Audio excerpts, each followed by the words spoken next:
항공운송은 예외 없이 몬트리올 협약이 적용됩니다. 우리나라의 항공사고도 몬트리올 협약이 적용되고요. 다른 나라에서의 항공사고도 몬트리올 협약이 적용되기 때문에 지금부터 제가 말씀드리는 모든 것들은 몬트리올 협약을 기준으로 합니다. 몬트리올 협약은 전 세계 거의 모든 나라가 가입되어 있는 국제 항공운송 조약입니다.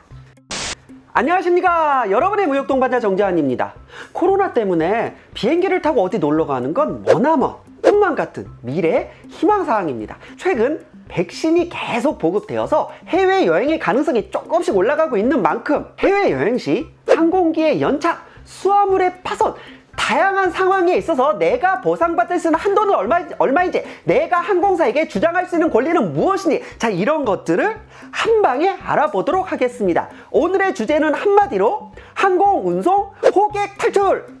첫 번째, 얼마까지 보상받을 수 있나? 이게 가장 궁금합니다. 예를 들어 비행기가 조금 과격하게 착륙을 해서 내가 어이쿠 하면서 허리를 삐끗하다.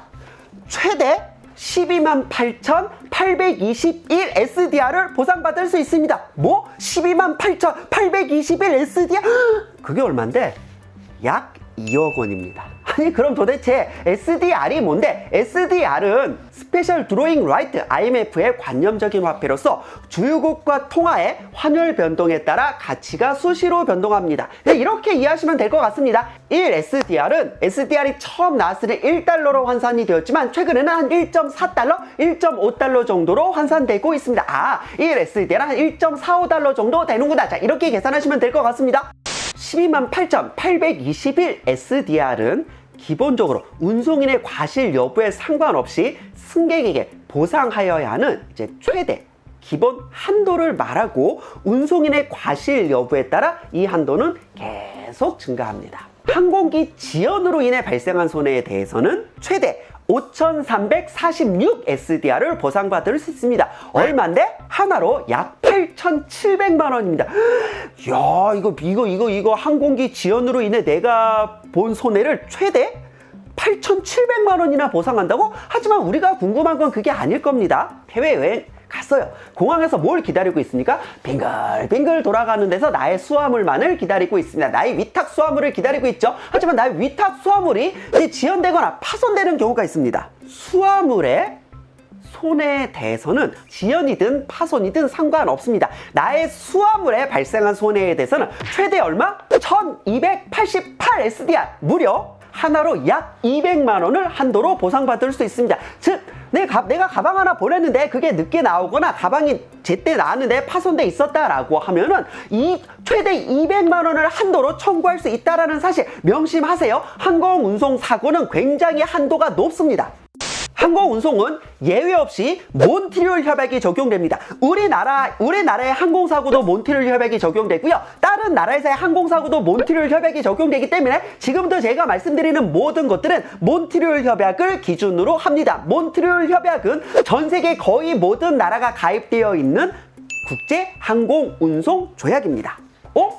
제가 몬트리올 협약을 직접 찾아보기도 했고 우리나라 상법을 직접 찾아보기도 했고 항공권의 약관을 직접 찾아보기도 했는데 방금 정쌤이 말한 거랑 한도가 약간 다른데요? 어떻게 된 거죠? 정쌤이 약관 과장해서 말한 거 아닐까요? 그렇지가 않습니다. 몬트리올 협약은 1999년 제정이 되어서 제정될 때 당시 한도가 있고요. 뭐라고 규정하고 있느냐? 5년 단위로 인플레이션 등을 감안하여 이 보상 한도는 인상될 수 있다라고 규정하고 있습니다. 그리고 실제 전 세계적으로 10년 단위로 이 보상 한도를 인상하고 있습니다. 즉 1999년 제정 한도가 있고 2009년 1차적으로 인상된 한도가 있고 2019년 다시 인상된 한도가 있습니다. 이 표를 기준으로 내가 얼마까지 보상받을 수 있겠구나라는 걸 정리해 주시기 바랍니다. 무조건 보상받을 수 있나요? 항공사가 잘못한 것도 없는데 무조건 사고가 발생했다라고 해서 청구를 할 수가 있나요? 네, 맞습니다. 운송사고는 원칙적으로 운송인에게 고의 또는 과실이 있는 경우에만 책임을 물을 수 있는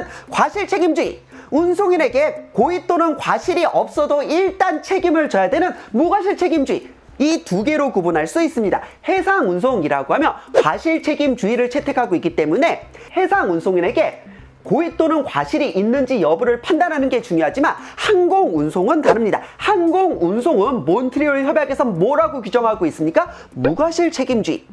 별도로 면책을 규정하지 않는 한 운송인에게 어떤 사연이 있건 어떤 사정이 있건 묻지도 따지지도 않고 무조건 보상해야 됩니다. 자, 그렇기 때문에 항공사고가 발생했다. 항공운송인은 무과실 책임주의에 따라 무조건 보상을 해야 됩니다. 아니 고객님, 그게 저희가 사정이 있어서 뭔가 비행기가 잘못돼가지고 그때 뭐 태풍이 불어서 다 상관없습니다. 묻지도 따지지도 않고 무조건 보상해야 됩니다. 하지만 예외가 하나 있습니다. 지연입니다. 즉 항공기의 지연, 수화물의 지연, 이러한 지연에 대해서는 과실 책임주의를 따르고 있습니다. 즉 항공운송인이 그 지연, 즉 연착을 막기 위해 합리적인 조치를 다했다는 것이 입증이 된다라고 하면 운송인은 면책을 주장할 수 있습니다. 그래서 나의 수화물이나 화물의 파손에 대해서는 무과실 책임주의에 따라 묻지도 따지지도 않고 보상을 청구할 수 있지만 지연은 운송인의 과실 여부가 중요하구나. 세 번째, 돈을 먼저 받고 시작합니다. 우리 국내 택배 거래도 그렇습니다. 택배 사고가 발생했을 때 어떤 판매자는 묻지도 따지지도 않고 먼저 보상부터 해준 후에 나중에 진상조사를 하는 경우도 있지만 어떤 판매자나 쇼핑몰은 어떻게 해서든 이제 민기적 거리면서 이제 보상을 안 해주려고 시간 개인 세일을 하는 경우도 있습니다. 어느 쪽이건 항공운송은 다릅니다. 항공운송은 지연을 제외하고 무과실 책임주의를 규정하고 있기 때문에 늦든 빠르든 항공운송인은 즉 항공사는 어차피 보상을 해줘야 됩니다. 아름다운 뉴스를 하나 봤습니다. 사실 사고 자체는 아름답지 않죠. 2013년 7월에 국내 항공사가 미국 샌프란시스코에서 착륙사고가 발생하면서 180여 명의 사상자가 발생했습니다. 매우 유감스러운 사고죠. 이때 항공사가 승객들의 피해를 최소화하기 위해 먼저 보상금을 지급하고 시작하겠다라고 선언을 하면서 어허, 이런 아름다운 기업을 봤나? 라고 굉장히 이제 훈훈한, 물론 사고 자체는 아름답지 않습니다. 하지만 사고에 대처하는 그런 모습은 매우 훈훈했습니다. 하지만 과연 아름다운 기업이어서 그랬을까요? 그렇지 않습니다. 몬트리올 협약에서는 뭐라고 규정하고 있느냐? 일단 사람과 관련된 사고에 대해서는 어차피 책임을 져야 되는데 괜히 나중에 소송하고 뭐하고 해서 시간 질질질 끌지 말고 일단 선보상금을 지급하라고 규정하고 있습니다. 사실 몬트리올 협약에서 이렇게 규정하고 있기 때문에 만일 조금이라도 보상금 지급을 지연했다라고 하면은 오히려 정부 차원에서 이제 벌금이나 과태료가 부과될 수 있습니다.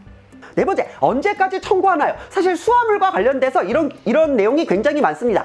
내가 귀국을 했어요. 이제 빙글빙글 돌아가는 데서 나의 수화물만을 기다리고 있습니다. 와, 나의 수화물이다. 일단 나의 수화물을 찾아서 집에 갑니다. 그리고 하루 푹 자고 나의 수화물 가방을 열어봤더니 안에가 그냥 엉망이에요. 어딜 봐도 운송 중에 파손이 발생한 것 같습니다. 그럼 항공사에 전화해가지고 내가 어제 귀국을 했는데 내가 지금 가방을 확인해봤더니 안에 물건이 조금 깨져 있다. 이거 어떻게 된 거냐? 좀 보상 좀 해줬으면 좋겠다. 항공사가 뭐라고 합니까? 아유 고객님, 그런 건 직접 그 자리에서 말씀을 하셨어야지. 이제 와서 말씀하시면 어떡합니까? 저희가 확인도 안 되는데 라고 할 수 있을까요? 없을까요? 할 수 없습니다. 그 이유는 뭡니까? 이의제기 기간입니다. 몬트리올 협약에서는 수화물에 대해 늦어도 수화물 수령일로부터 7일 이내만 이의를 제기하면 된다고 규정하고 있기 때문에 수화물 받고 바로 그 자리에서 가방 열어서 확인을 해야 하는 그런 상황은 아니다. 하나만 기억하세요. 수화물은 7일 이내만 이의 제기를 해야 되기 때문에 혹시 3, 4일 지나서 이의 제기했을 때 예를 들어 어떤 영세한 외국의 항공사는요, 아유 이제 와서 그런 얘기하면 어떡합니까 고객님, 이미 늦었어요. 저희가 도움 드릴 수 있는 게 없습니다라고 얘기하는 경우가 분명히 있을 겁니다. 그럴 때 뭐라고 하면 됩니까? 내 이놈 어디서 약을 파느냐, 내 이놈 메이저 불러와, 내 이놈. 몬트리올 협약에서는 분명히 7일 이내 이의 제기를 하라고 규정하고 있거든, 내 이놈. 이렇게 화를 내시면 됩니다. 침착하게. 이렇게 흥분하시면 안 됩니다.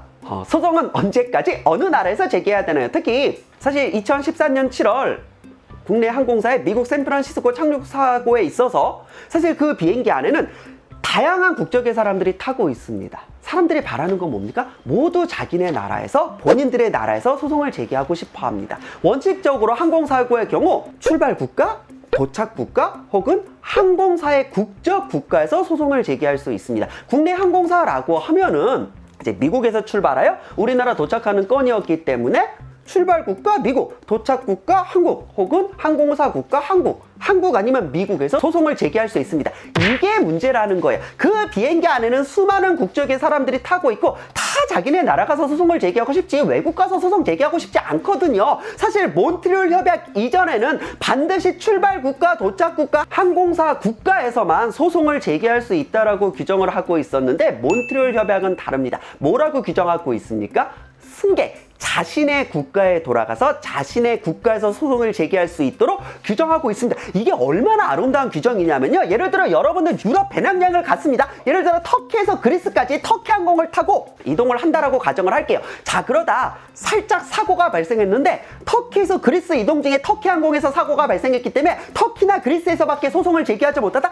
이건 너무 억울하죠. 자, 그래서 몬트리올 협약은 우리나라에서 자기네 나라에서 소송을 걸 수 있도록 규정하고 있고요. 소제기 기간은 무려 2년입니다. 2년 안에 소송을 제기하면 되기 때문에 침착하게 안정을 찾으시고 모두 자신의 나라에서, 즉 우리나라에서 소송을 제기해 주시기 바랍니다. 마지막 하나 더. 몬트리올 협약 이전에 적용되는 국제항공운송협약은 바르샤바 협약 혹은 개정 바르샤바 협약이었습니다. 아무래도 아주 옛날에 나온 것이기 때문에 이제 사람과 화물의 차이가 크게 많지 않았습니다. 자, 그렇기 때문에 화물 사고가 발생하나 사람 사고가 발생하나 거의 비슷한 사고로 취급을 했었는데 몬트리올 협약부터는 사람과 관련된 사고에 대해서는 보상 한도가 어마어마하게 늘었고 수화물에 관련된 사고에 대해서도 보상 한도가 어마어마하게 늘었습니다. 그러다 보니까 이제 항공사에서 사고가 발생했을 때 우리가 이렇게 보상을 해주세요 라고 하면 아주 일부 영세한 외국의 항공사들이 이런 말을 하는 경우가 있습니다. 아이 고객님, 그 한국은 몬트리올 협약 체약국이 맞는데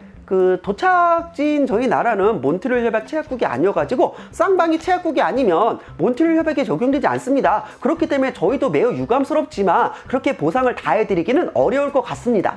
이렇게 얘기하는 경우가 있습니다. 자, 그럴 땐 뭐라고 얘기해야 됩니까? 네 이놈, 매니저 불러, 네 이놈, 그런 게 없어, 네 이놈. 내가 한국에서 출발했고 한국이 몬트리올 협약 체약국이고 가입국이면 당연히 몬트리올 협약에 적용돼야 되는 거 아니냐. 자, 이렇게 말씀하시면 됩니다. 진상이라고요? 그렇지 않습니다. 몬트리올 협약 1조 2항을 보시면 뭐라고 규정되어 있느냐? 출발 국가와 도착 국가가 쌍방이 몬트리올 협약 체약국인 경우는 당연히 몬트리올 협약에 적용되지만 체약국 단일 영역의 운송으로서 예정된 기한지가 3국에 있는 경우에도 몬트리올 협약에 적용됩니다. 이게 뭔 소리냐? 자, 사람이 해외여행을 갈 땐 기본적으로 뭡니까? 편도로 갑니까? 편도로 가긴 어딜 가요? 우리가 비행기를 타고 편도로 갈 수 있는 건 화성밖에 없습니다. 가면 못 돌아옵니다. 대부분은 왕복이죠. 자, 그럴 때는 여러분이 예를 들어 해외 배낭여행을 간다라고 했을 때 출발 공항은 인천공항이고요. 어차피 찍고 다시 최종적으로 돌아와야 되죠. 왕복이니까. 도착공항도 인천공항입니다. 출발공항 인천공항, 도착공항 인천공항. 그럼 출발공항과 도착공항이 둘 다 우리나라 체약국. 이게 체약국 단일 영역 내의 운송이고요.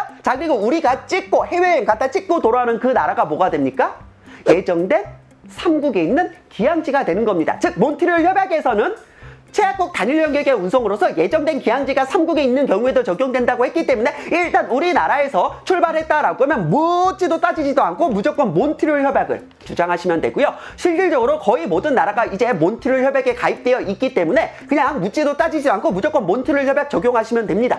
사실 몬트리올 협약을 모르면요, 항공사들 입장에서는 살짝 그 보상 한도를 약간 그런 거 있죠. 법을 제대로 알고 제대로 청구하는 사람한테는 보상 금액을 맥시멈으로 쳐주지만 그렇지 않은 사람한테는 사실 보상 금액을 조금 낮출 수가 있습니다. 호구되는 거 사실 일도 아니거든요. 사실 그럴 수밖에 없습니다. 그럼 항공사고가 발생했을 때 알아서 보상 금액을 잘 쳐준다라고 하면은 왜 우리가 국제적으로 소송을 제기하겠습니까? 2013년 7월 국내 항공사의 샌프란시스코 착륙 사고에 대해서도 집단 소송이 발생했을 정도로, 즉 소송을 통해서 법대로 맥시멈을 청구해야 될 정도로 항공사가 먼저 맥시멈의 보상 금액을 주는 경우는 흔치 않습니다. 자, 그렇기 때문에 일단 우리는 뭐만 알고 있으면 됩니까? 아, 항공운송은 무조건 몬트리올 협약이 적용되는구나. 몬트리올 협약이 적용되면은 항공사가 나한테 제시하는 보상 금액보다 어쩌면 더 많은 보상 금액을 받을 수 있겠구나. 이 정도만 알고 계시면 좋을 것 같습니다. 오늘은 몬트리올 협약 항공운송 중에서 사람, 즉 승객이죠. 승객과 수화물을 기준으로 알아봤고, 다음 시간에는 무역에서 활용되는 화물에 대한 몬트리올 협약 규정을 보도록 하겠습니다. 오늘 이 영상이 도움됐기를 바라면서 다음에 저는 더 좋은 영상으로 찾아뵙겠습니다. 안녕!